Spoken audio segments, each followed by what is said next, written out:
Quero saudar os irmãos e as irmãs com a paz do nosso Senhor Jesus Cristo. Amém. Vivemos tempos confusos. Orávamos pela Venezuela, e aí eu vi uma reportagem que o cara falou, mas vocês estão aí se submetendo a essa situação? E aí eles falam assim que está muito melhor que lá em Venezuela, a gente morando numa barraca na rua, comendo de marmita de favor. Aqui está muito melhor.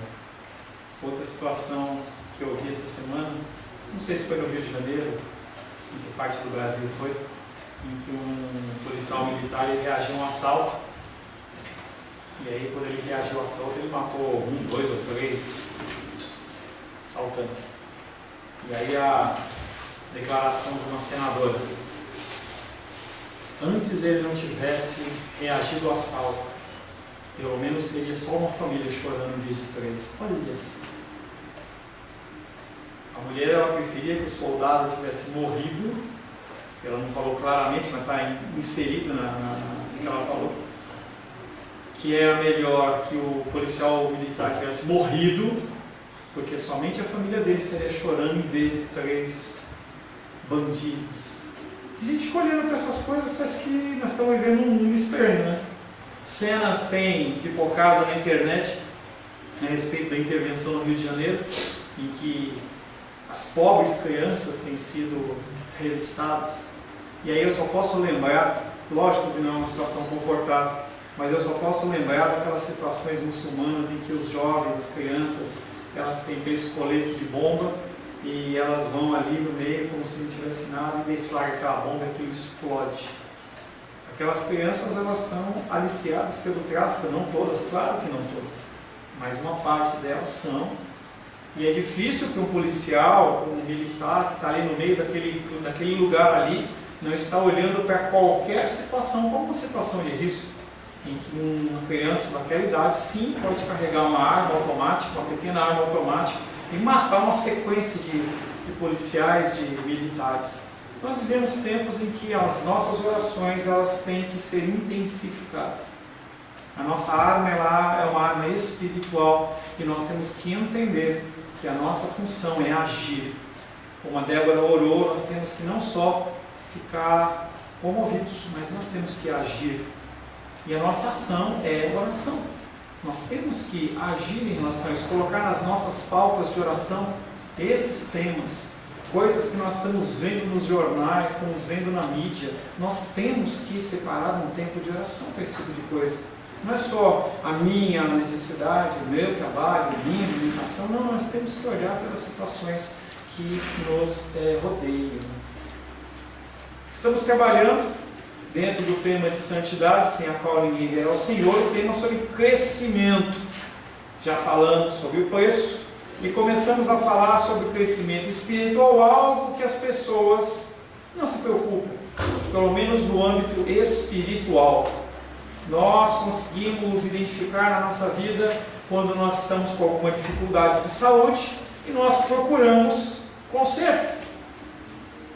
A minha filha está gripada e aí ela vem e fala assim: mamãe, eu quero tomar um remédio, eu quero fazer isso. E a gente se preocupa com a nossa saúde porque é algo como que físico, é quase que é perceptível em nós. Mas a nossa vida espiritual muitas vezes nós deixamos ela para um segundo plano.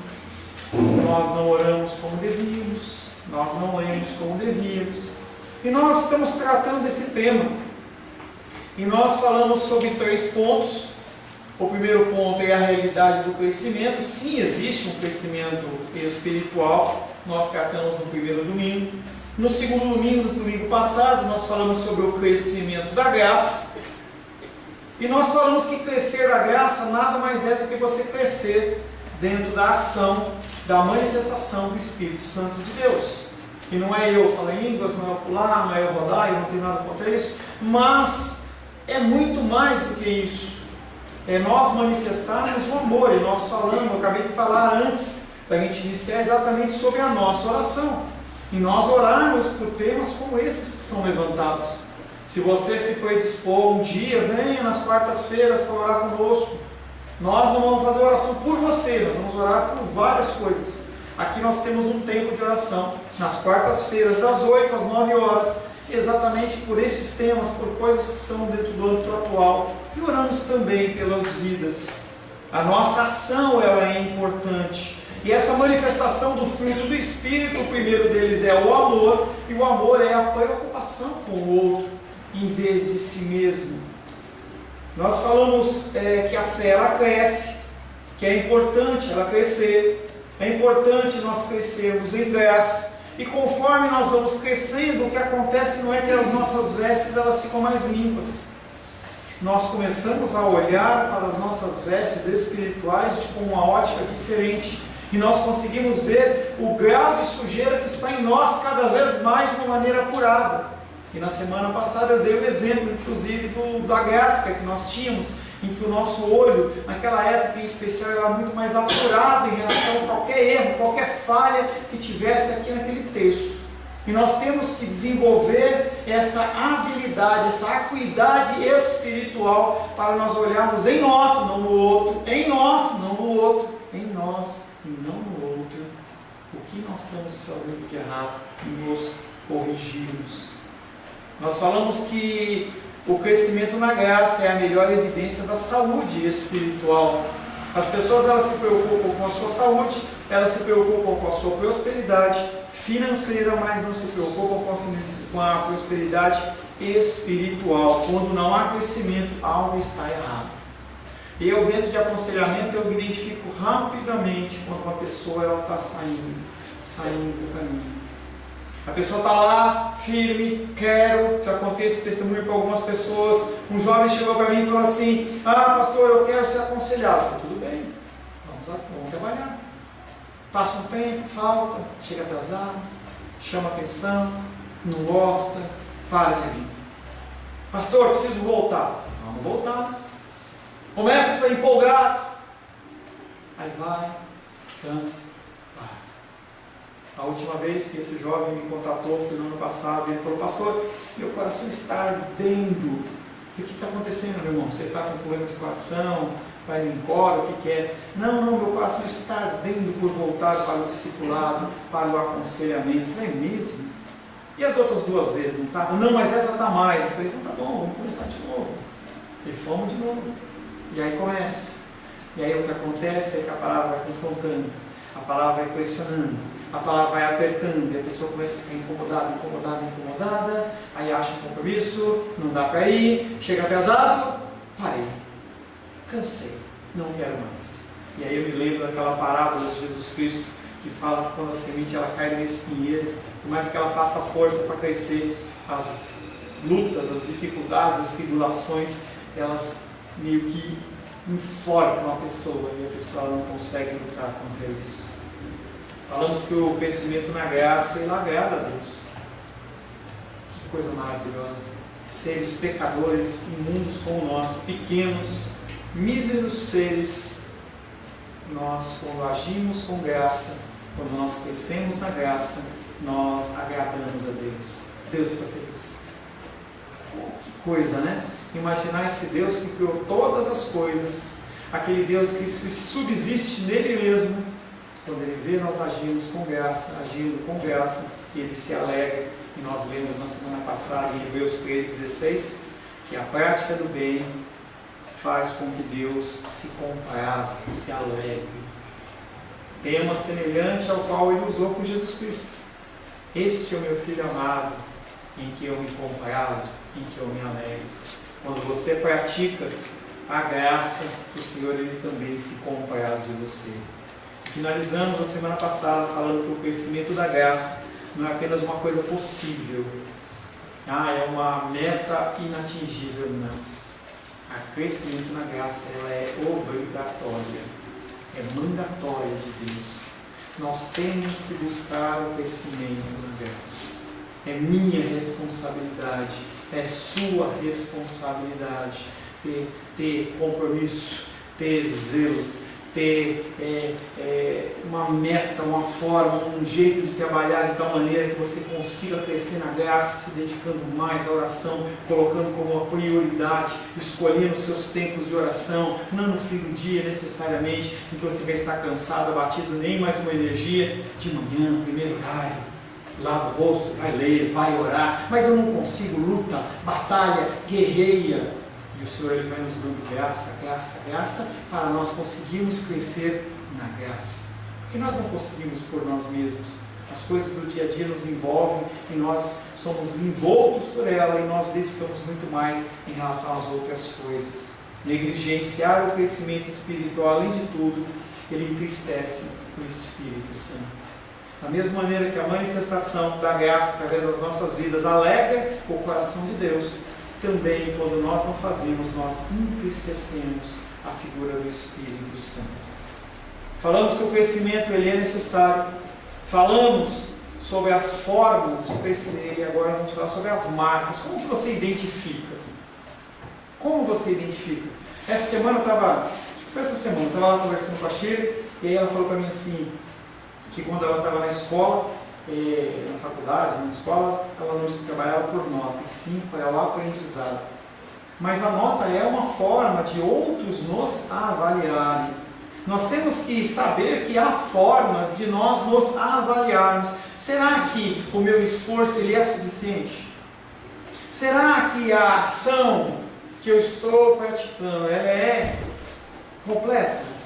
Ela é eficiente? Ela é eficaz? Está dando algum resultado? Ou simplesmente eu iniciei um processo mecânico e esse processo mecânico não está gerando absolutamente nada? Será que eu estou enxugando gelo? Há formas de você identificar na sua vida se você está crescendo.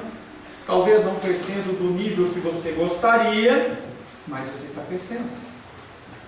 Existem sinais por meio dos quais poderá ser reconhecido o crescimento da graça? A resposta é sim.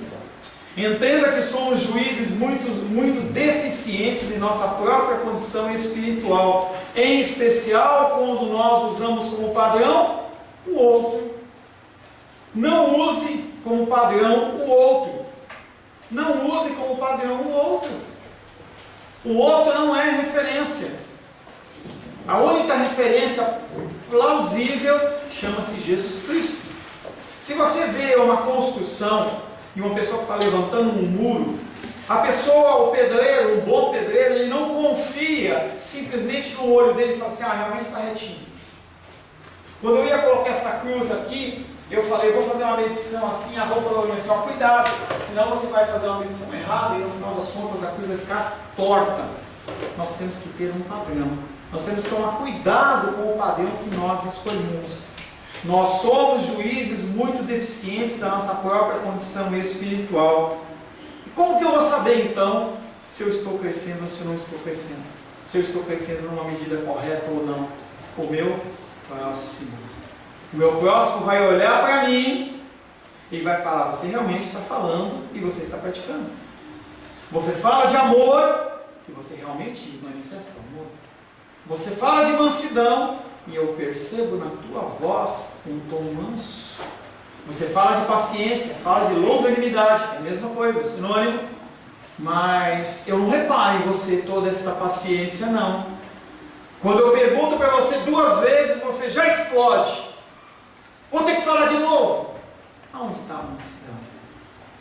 Existem sinais por meio dos quais nós podemos ter reconhecido o crescimento na graça. Somos juízes muito deficientes da nossa própria condição espiritual e aqueles que vivem ao nosso redor com frequência conhecem melhor a nós do que nós mesmos. Já falei isso, vou repetir. Na igreja primitiva não era como a nos dias de hoje. Tá? Então, a pessoa vem, eu quero congregar, ou ela entra, senta, vai ficando. Foi a minha história. Quando eu entrei numa igreja, as pessoas começaram a ver que eu comecei a frequentar, eu fui observando que não era bom dia, nem boa tarde, nem boa noite, mas era paz do Senhor, graça e paz, e eu falava isso. E aí eu vi que as pessoas aplaudiam, Chamava glória a Deus, né, irmão Cláudio? O irmão Cláudio da quarta-feira estava falando assim, será que as pessoas elas estão dormindo? Porque ninguém fala glória a Deus, não fala aleluia. Não é para me exaltar, é se realmente o Senhor fala com você, glórias a Deus. Aleluia. Bendito Deus. Como quando nós estamos orando. E eu aprendi isso, eu comecei a falar, e as pessoas começaram a observar que eu tinha todo esse procedimento. E eles falaram assim, agora esse cara é crente. E aí eu comecei a fazer uma série de cursos, nem conhecia a Rosângela ainda, comecei a fazer uma série de cursos, e aí a pessoa falou assim, nossa, cara, vamos fazer visita, vamos fazer isso, vamos fazer aquilo outro. E eu fui. Aí chegou uma hora em que eu ouvi uma pregação sobre cristianismo, sobre você aceitar Jesus. Eu falei, caramba, eu nunca confessei Jesus como Senhor e Salvador. Eu tinha mais de um ano na igreja, já tinha ministério, ninguém pergunta. Porque a roupagem, a forma, entendeu? É de um cristão. Se você vai numa igreja tradicional, você tem um cabelão e você não se maqueia, pronto, você é crente. Se você é homem, você vai para a igreja com um terno social, tal, olha, um crente. Coloca uma bibliazinha debaixo do braço, crente.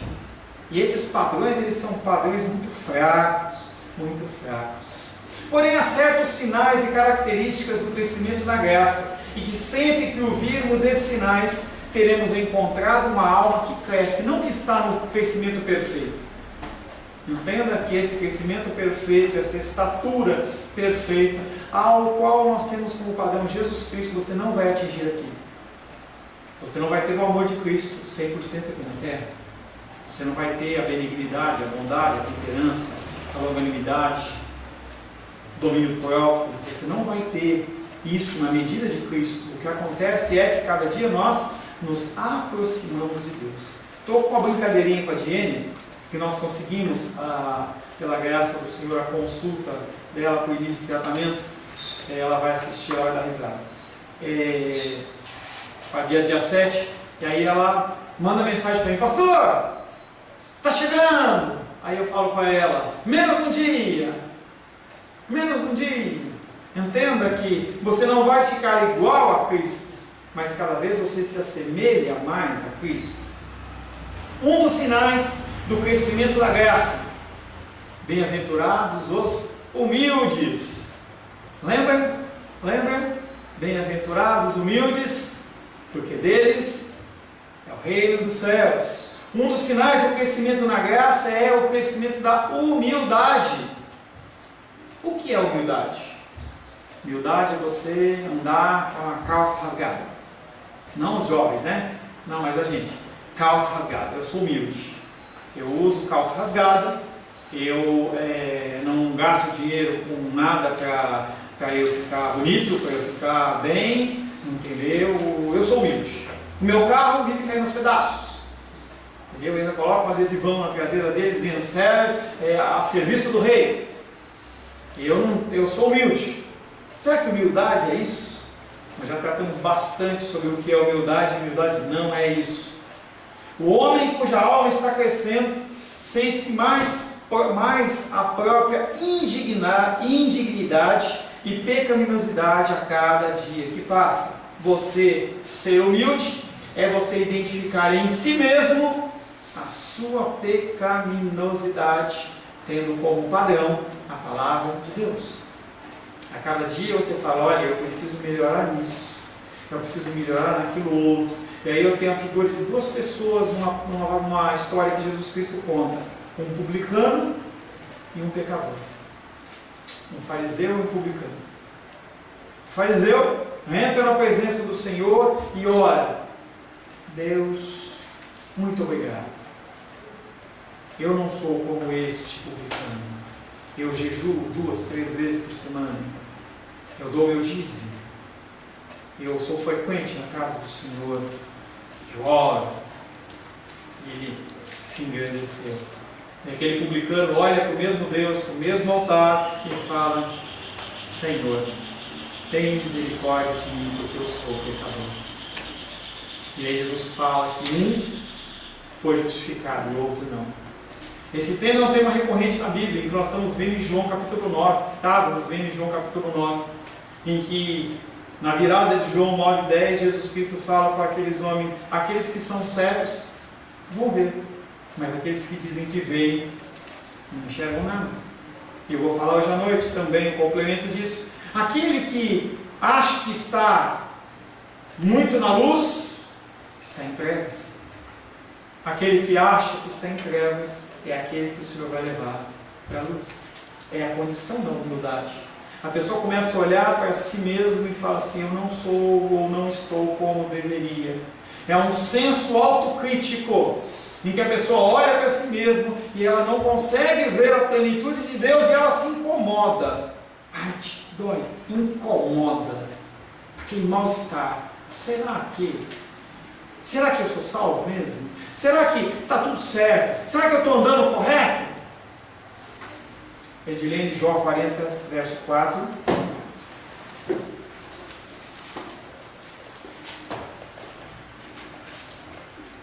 Você pode pegar sua Bíblia para acompanhar.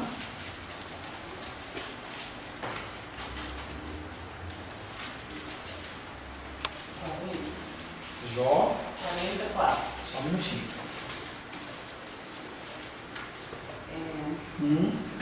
Bem-aventurado o homem que põe no Senhor a sua confiança e não pende para os arrogantes, nem para os afeiçoados à mentira. Não. 40, verso 4. Ah, eu li Salmo. Jó 44. Sou indigno. Que te responderei eu? Jó, depois de toda aquela confusão que ele passou, em que ele se firmou, chega um momento que ele não aguenta mais, aí ele começa a levantar juízos contra Deus. E aí Deus vem e começa a inquirir ele a respeito de quem é ele para falar o que ele fala. E aí Jó vai ficando murcho que nem uma ameixa e responde para Deus: sou indigno. Que te responderei eu? Ponho a mão na minha boca para não falar besteira. Gênesis 18, 27, Rosângela.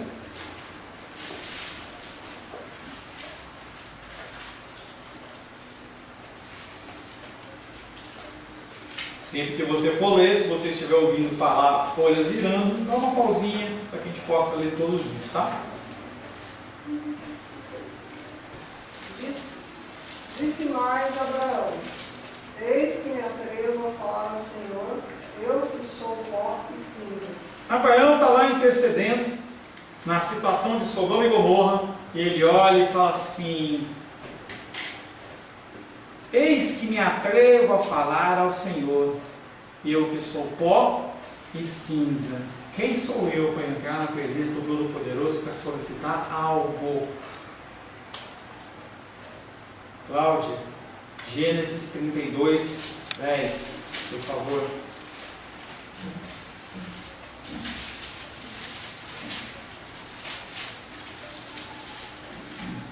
Sou indigno de todas as misericórdias e de toda a fidelidade que tens usado para com teu servo, pois com apenas o meu cajado atravessei este Jordão, já agora sou 2 anos. Jacó, ele olha para a situação dele e fala: eu sou indigno de tudo que eu recebo. Ele não consegue olhar pelo privilégio. Ele olha e fala assim: por que eu estou recebendo isso? Eu sou indigno de receber eu sou indigno de todas as misericórdias, de toda a fidelidade que tem usado para com o teu servo. Ele olha para Deus e fala assim: eu não sou digno disso. Você reconhece em Deus o vestuário, o alimento, a proteção, moradia, transporte, saúde, o que mais? Um monte de coisa. Nós temos que reconhecer. Quando a gente não reconhece, é uma marca que nosso coração está endurecendo. É normal. É Deus tem obrigação de fazer isso. Ele tem obrigação de me dar uma casa. Ele tem obrigação de me dar o alimento. Ele tem obrigação de me dar o vestuário. Você acha que tem? Comece a agradecer ao Senhor. Salmos 22, 6. Sebastião.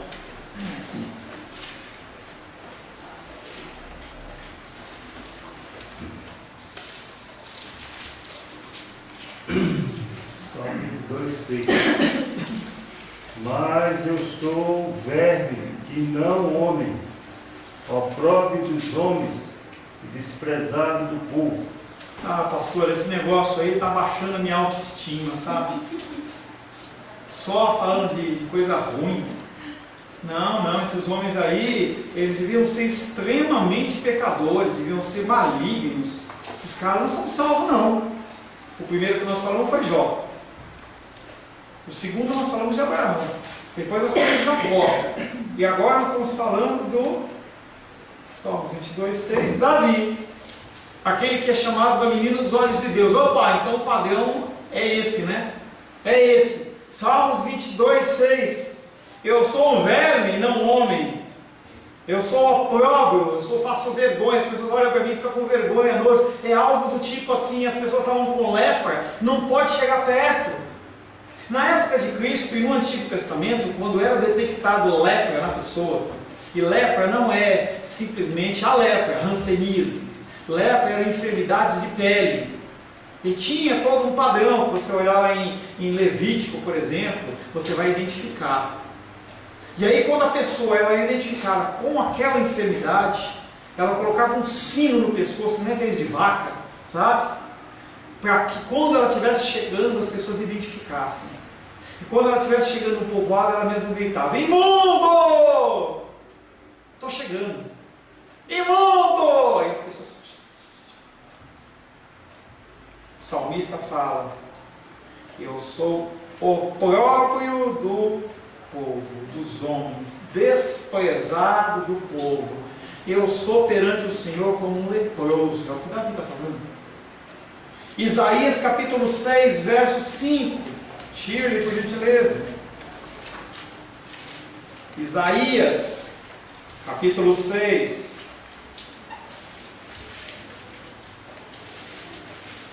Verso 5. Então disse eu: ai de mim, estou perdido, porque sou homem de lábios impuros, habito no meio de um povo de impuros lábios, e os meus olhos viram o Rei, o Senhor dos Exércitos. A visão de Isaías. Eu gosto muito desse Isaías 6, vou ler o 6 inteiro. No ano da morte do rei Uzias, ele vem identificando temporalmente, dentro de uma cultura secular, quando foi que aconteceu isso. E eu vi o Senhor assentado sobre um alto e sublime trono. Talvez seja a visão mais perfeita que você pode encontrar na Bíblia, no sentido da figura divina de Deus Pai. Eu vi o Senhor assentado sobre um alto e sublime trono, e as abas das suas vestes enchiam o templo. Serafins estavam por cima dele, cada um tinha 6 asas, com 2 cobriam o rosto, com 2 cobriam os pés, e com 2 voavam. E tira da sua cabeça aquela história lá, que a gente vê aquela figura católica, aquele monte de anjinho em cima. Não era anjinho, não. Aqueles anjinhos pequenininho, gordinho, fofinho, bochecha rosa, não. Era esses aqui, tá? É esses aqui. E clamavam uns para os outros, dizendo: Santo, Santo, Santo é o Senhor dos Exércitos, toda a terra está cheia da sua glória. E as bases do limiar se moveram, e a voz do que clamava, e a casa se encheu de fumaça. Então disse eu: ai de mim, estou perdido, porque sou um homem de lábios impuros. Habito no meio de um povo de impuros lábios, e os meus olhos viram o Rei, o Senhor dos Exércitos. A visão de Isaías, e ele não consegue. Isaías, o maior profeta do Antigo Testamento, aquele que escreveu mais, aquele que mais falou de Cristo. O livro de Isaías, já falei para vocês, é considerado como o 5º evangelho. É o profeta mais messiânico do Antigo Testamento. Este homem que profetizou sobre a vida de Cristo 600 anos antes da vinda dele, olha para essa figura celestial e fala: ai de mim, ai de mim. Lucas capítulo 5, verso 8, Débora, por gentileza. Lucas 5, capítulo 8. Capítulo não, verso. Lucas capítulo 5. Versículo 8, só falou capítulo 8. Ah, desculpa. 5, 8. Vendo isso, Simão Pedro prostrou-se aos pés de Jesus, dizendo: Senhor, retira-te de mim, porque sou pecador. Entenda que esse primeiro contato que Pedro teve com Jesus, Pedro, ele era um homem aparentemente inculto, não era uma pessoa de alto nível social, ele estava nas castas mais baixas do povo judeu, da qual os mais altos estavam os sacerdotes, e todas as classes judaicas dessa linha meio sacerdotal, e que tinham 5 classes, a gente já falou sobre isso. Pedro estava lá embaixo. E aí esse Pedro, ele pesca a noite inteira, é um pescador hábil, não pega nada. E aí Jesus Cristo fala para ele assim: aproxima o barco aí, deixa eu falar aqui, porque o povo está me apertando aqui na praia. E aí Pedro permite que ele entre, ele prega. E aí ele fala: bom, tá vazio esse barco, você é pescador, né? Joga a tua rede aí. E aí o primeiro lampejo de fé de Pedro. Será que depois de você passar a noite inteira pescando, ele deveria ter saído, acho eu, algo em torno do fim da tarde, do começo da noite? Era algo em torno das 9, 10 da manhã. Porque você não ia conseguir juntar o povo, não consegue nem juntar o povo para ir para a igreja de manhã. Imagina toda aquela pessoal que estava lá pressionando Cristo. Então, devia ser algo, especulação minha, algo em torno de 9, 10 da manhã, o pessoal já tinha acordado, tomado café, tal. E aí estava todo mundo lá na praia, e aí, será que você jogaria a rede? Porque não é só fazer assim, ó. Não é isso. Era uma rede grande. E aí tinha mais barcos, Pedro olha para ele e fala assim: em tua palavra, em tudo que você está falando, eu vou jogar. E aí ele joga, e a palavra de Deus diz que quando ele recolhe, quase que o barco vai afundar. E aí Jesus Cristo faz aquele milagre, aquele homem, ele não fala: vamos contar os peixes. Você acha que ele ficou preocupado com os peixes? Pegaram os peixes na rede, levaram para a praia. Mas em algum momento você vê ali: olha, Jesus, nós vamos separar esses peixes aqui, vamos vender, ou vamos entregar para alguém, e aí depois a gente vai ver o que faz. A palavra de Deus diz aqui, Lucas 5:8. Vendo isso, Simão Pedro prostrou-se aos pés de Jesus, dizendo: Senhor, retira-te de mim, porque eu sou pecador. O que ele fez foi adorar ao Senhor, e na sequência seguiu Cristo. Os peixes, talvez algum outro pescador falou assim: ganhamos dia, hein? Cara bobão, hein? Deixou os peixes, eles vão pegar e vender. Pedro não estava nem aí. E aí nós falamos desse crescimento da graça na humildade. Nós citamos Jó, nós citamos Abraão, nós citamos Jacó, nós citamos Davi, citamos Isaías e citamos a figura de Pedro, retratada por Lucas. Será que é suficiente para mostrar para a gente que essa humildade ela é importante? Quanto mais um crente se aproxima de Deus, mais ele percebe a santidade e as perfeições de Deus, e mais ainda vai se tornar sensível com a sua própria indignidade e imperfeições. Além de você começar a olhar de uma outra ótica, você começa a perceber com mais acuidade. Nós lá em casa nós estamos mudando o nosso regime alimentar, graças à minha querida, linda e amada esposa, e nós estamos comendo melhor, e nós estamos cortando açúcar.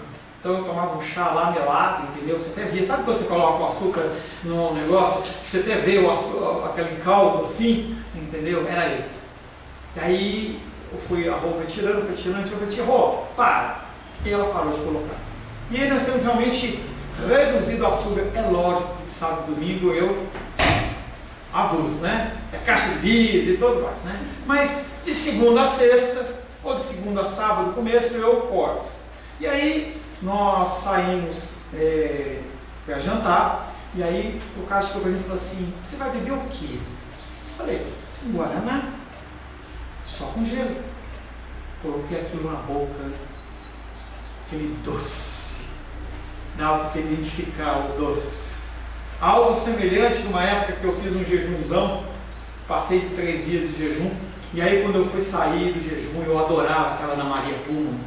aquele bolinho, com aquele creme dentro. E eu falei assim, eu vou comer isso aí depois do jejum. E aí, a hora que o jejum estava acabando, eu fui olhando o relógio. A hora que ele acabou, eu peguei aquilo, coloquei na boca, saiu rasgando assim, sabe? Nunca mais eu comia Ana Maria com perder um cliente, porque meu apetite, ele não consegue mais lidar com isso. Quando você cresce na graça, a tua acuidade começa a ficar mais perceptível. Você não fica chato, ó o demônio. Você teve uma época que era assim, ó o demônio ali, vermelho, demônio, teve mais um, olha aqui. Não é isso. Você começa a olhar para ele, você lembra antes? Tudo era demônio, né? Quanto mais um crente se aproxima de Deus, mais ele percebe, não é a figura do cão, do bode, porque você não precisa de acuidade nenhuma para identificar isso, ele está para todo lado. O problema é você ver em você. Você olhar para si mesmo, as imperfeições, e aí você cada vez mais você vai se tornar sensível, não com a indignidade, com a falta de mansidão da Débora, com a falta de amor da Edilene, com a falta de responsabilidade da Belém. Não, mas eu começo a olhar para mim. Filipenses capítulo 3, verso 12, Lurdinha.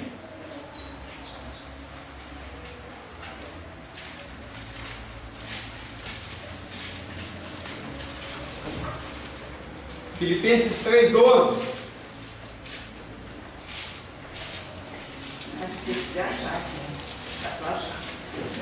Gálatas, Efésios, Filipenses, Colossenses. 3, o quê? 3,6. 3,12.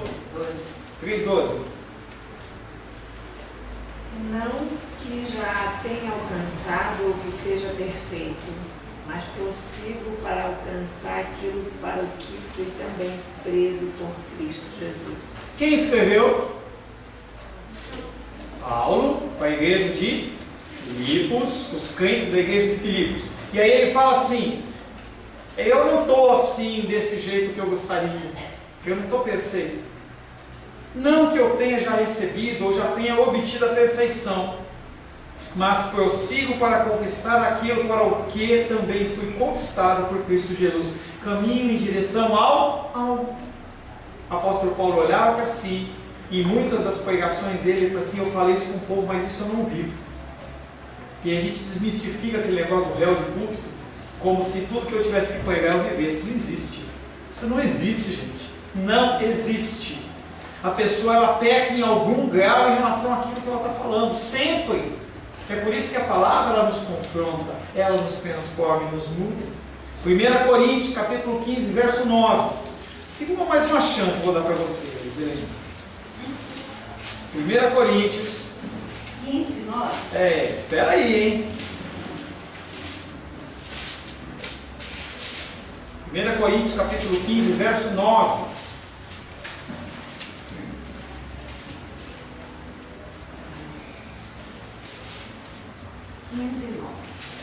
Porque eu sou o menor dos apóstolos, que mesmo não sou digno de ser chamado apóstolo, pois persegui a igreja de Deus. Quem está falando é o apóstolo Paulo.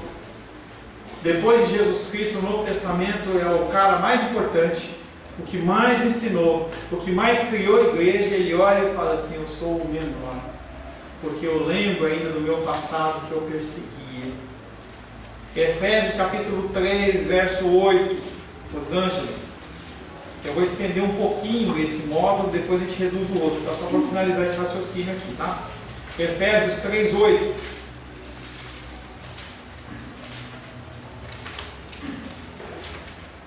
Pode ler.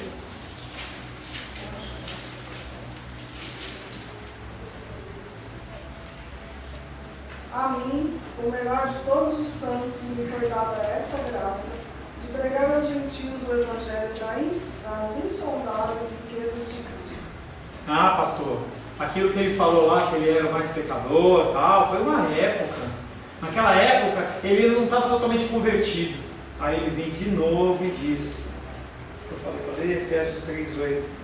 O menor de todos os santos, todos os separados, me foi dada esta graça de pregar aos gentios o evangelho. E ele fala assim, para mim pregar o evangelho e sofrer é um privilégio. 1 Timóteo, capítulo 1, verso 15, Sebastião. 1,15.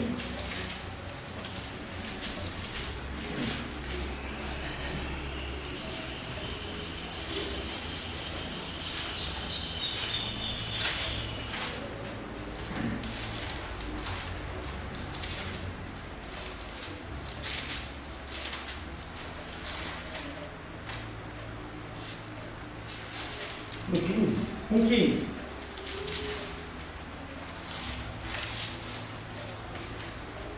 Primeiro Timóteo 1,15 fala: fiel é a palavra e digna de toda aceitação, que Cristo Jesus veio ao mundo para salvar os pecadores, dos quais eu sou o principal. Uma marca das cartas paulinas, ele identificando nele como uma pessoa indigna.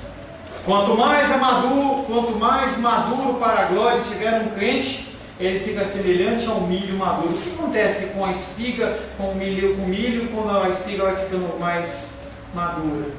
Ele vai fazendo assim, ó, pelo peso, ó, cada vez corva mais. Semelhantemente à espiga, ao milho, nós temos que aprender cada vez que nós estamos ficando mais maduros, cada vez nos curvarmos mais, chegando ao ponto de colocarmos a cabeça no chão. Quanto mais brilhante e clara for a luz, tanto mais perceberá suas falhas e fraquezas, aninhadas no seu próprio coração. Quando ele, a princípio, se converteu, quando nós nos convertemos, nós diríamos que percebíamos pouco dessas falhas e fraquezas em confronto do que nós percebemos agora. Quando nós nos convertemos, a gente não via nada. Eu lembro que eu entrava na igreja, a pessoa fazia um dó no violão e eu chorava, era alegria, que legal, tudo é lindo, maravilhoso. E aí, conforme a palavra vai sendo apresentada, você começa, opa, eu não estou tão bem assim. Um exemplo para você, que eu pensei agora de manhã, feche seus olhos. De olho fechado, Débora, me fala para mim. Não, você abre o olho, não pode. Fecha o olho. Edilene, de olho fechado, qual que é a cor da blusa da Bené? Dá para você saber? Você vê? Você consegue ver? Não. Por que a Edilene não consegue ver? Abre o olho por quê, tio? Fecha o olho aí. Por que a gente não consegue enxergar com os olhos fechados? Pode abrir. Por que a gente não consegue enxergar com os olhos fechados? Por quê? Porque eles estão fechados. E aí o que acontece é que os órgãos de visão nosso, eles estão tampados. Conforme nós vamos aprendendo da graça e do conhecimento do Senhor, o que acontece é que os nossos olhos eles vão se abrindo. Vai chegar uma hora que a gente está com os olhos arregalados e nós conseguimos contemplar e entender as coisas do Senhor. Quando nós não tínhamos Cristo, era como se nossos olhos estivessem fechados. A gente não conseguia enxergar. Tudo era alegria, tudo era festa, não há nenhum tipo de problema, você não se preocupa com nada, eu quero viver o momento, eu quero viver o que está rolando e não tem problema de nada. O que importa é eu ser feliz. O que acontece é que quando você vai se convertendo verdadeiramente, você começa a olhar para as coisas de uma forma não tão importantes. Ontem à noite, final do dia, faleceu o tio da Rosângela. Nós estávamos orando. Quando há uma situação triste como essa, as pessoas elas param de se preocupar com as coisas que não têm sentido. A gente vê bastante isso em velório, funeral.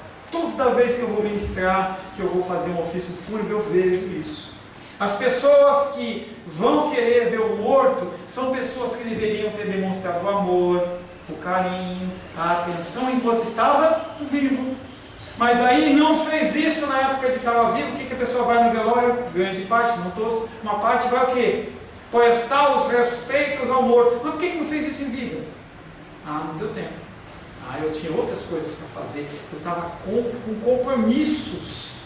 Eu tinha coisas para resolver. Mas na hora que a pessoa morre, você vai lá para estar. Já morreu. Eu falo isso nos enterros. Já morreu. Não adianta. Fui no enterro do meu amigo Rubens, e as pessoas lá, e ele era lindo, ele era maravilhoso, e não sei o que. Nunca vi eles visitando o Rubens. Nunca tinha visto. Pelo contrário, ele falava assim, ninguém vem me visitar, ninguém lembra de mim. Você pode me visitar, pastor? Vou lá, vamos conversar. E eu falei isso, as pessoas só vi as pessoas abaixando a cabeça, porque é verdade. As pessoas deixam para se preocupar com as coisas quando não há mais tempo. É tempo aprazível hoje para a gente buscar o Senhor. É por isso que nós estamos aqui. Era melhor ter ficado em casa dormindo. Mas o que acontece? Nós temos o desejo de aprender mais do Senhor, a necessidade. Feche seus olhos.